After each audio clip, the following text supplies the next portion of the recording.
All right, I'm out here in front of my grapevine. This is a Concord seedless grape, and I've gone ahead and done my spring pruning on it. As you can see, I'm training it to a 4-arm niffin system, where I have 2 parallel arms on each side of the main trunk. But I'm pretty new at grape pruning. This is the largest this one's ever gotten, so I don't want to go ahead and show you guys my technique yet until I get a little better at it, maybe next year or the year after. But this does give me a whole big pile of cuttings. So we're going to go ahead, take these inside, and do a little bit of propagation and see if we can make a whole bunch of grapes.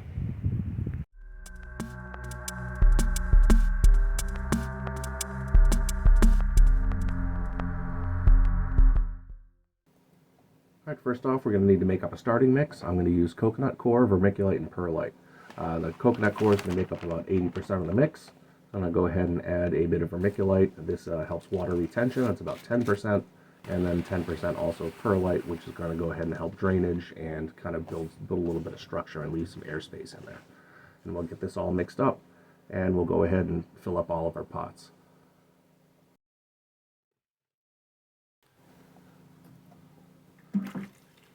Okay, now that all of our pots are filled up, I'm going to go ahead and water them. For the most part, I prefer to bottom water, but this mix is really super dry, so I'm going to actually add a little bit from the top as well.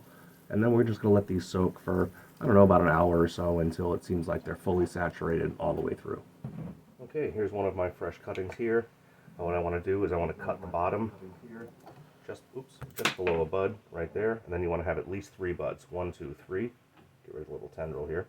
But 1, 2, 3 buds. Cut that off. And store it. Now our next cut, we want to start again right below a bud. Get rid of the tendril. 1, 2, 3. Oops. There's another one. And we'll just keep repeating this process. Your ideal cuttings are going to be just about pencil size. This one's getting pretty small. This one probably won't actually be viable, but you know, what the heck. It's free, right? Alright, I ended up with 24 cuttings total, and I'm going to split them up into 2 batches. As you can see, I just kind of randomly picked them. Okay, this first batch, since I have 12 in each, I'm just going to put these in, 3 per pot. Oops, that's upside down. Don't want to do that.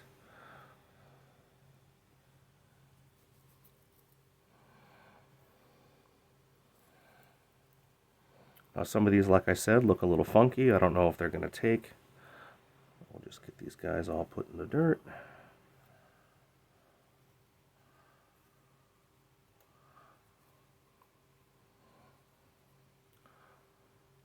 This one here actually looks terrible. See how you can see the pith? I'll just get rid of that one. I actually have an extra. Alright, for the second half, I'm going to go ahead and use some rooting hormone. And I've heard with grapes it's not usually necessary because they root pretty well, pretty strongly on their own. But we'll give it a try and see if it makes a difference.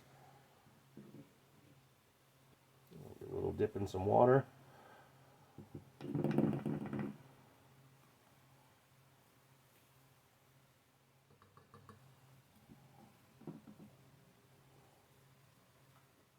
Okay, now I'm just going to take these to a cool place that doesn't really have any light. I'm going to put it out in my garage where it's nice and chilly, and we're just going to have to wait at this point.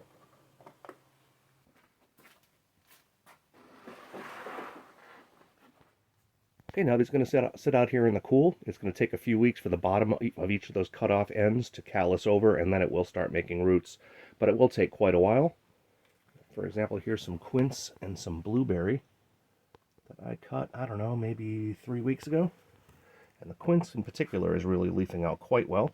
The blueberry here in the back, not quite as quickly, but it is slowly starting to break dormancy out here in the garage. Alright, at this point, all I can do is wait. So I hope you guys will come and check back in a couple of months. We'll see if these things have leafed out and how they're doing. And then we'll start hardening them off and getting them ready, up potting them and so forth, and get them ready to go out into the garden. So hope to see you then.